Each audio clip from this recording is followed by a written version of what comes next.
नमस्कार, YouTube channel में आप सभी का स्वागत है। मैं पुष्पा प्रजापति। मैं गंगा मिश्रा। हम लोग लाचारी गीत गाने जा रहे हैं, आप लोग जरूर सुनिएगा। और चैनल पर नए हैं तो लाइक और सब्सक्राइब जरूर कीजिएगा और कमेंट करके बताइएगा कि गीत आप लोगों को कैसा लगा। आई गैलिया निया बुताई गे दिया नवा मुसबेला नवा ले गेना, मुसबेला नवा ले गेना।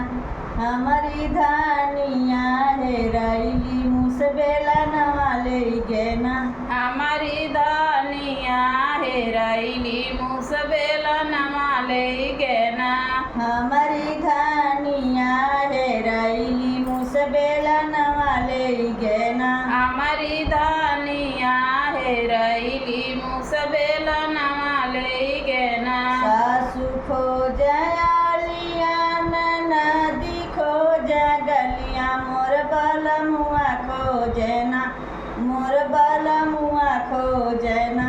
खोजऊँ खियार हरिया मोर बलमुआ खोजना, खोजऊँ खियार हरिया मोर बलमुआ खोजना, खोजऊँ खियार हरिया मोर बलमुआ खोजना। खोजऊँ खियार हरिया मोर बलमुआ खोजना।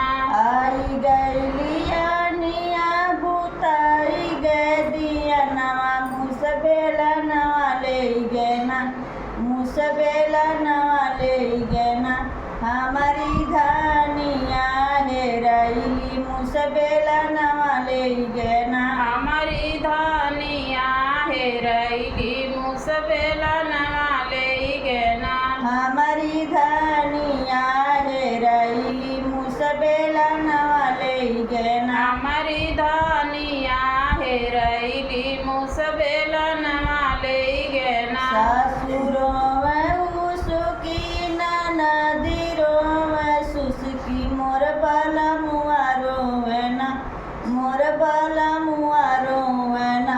धई के कपड़ा पर हाथवा मोर बलमुआ रोवेना, भाई के कपड़ा पर हथवा मोर बलमुआ रोवना, धई के कपड़ा पर हाथवा मोर बलमुआ रोवेना। भाई के कपड़ा पर हथवा मोर बलमुआ रोवना।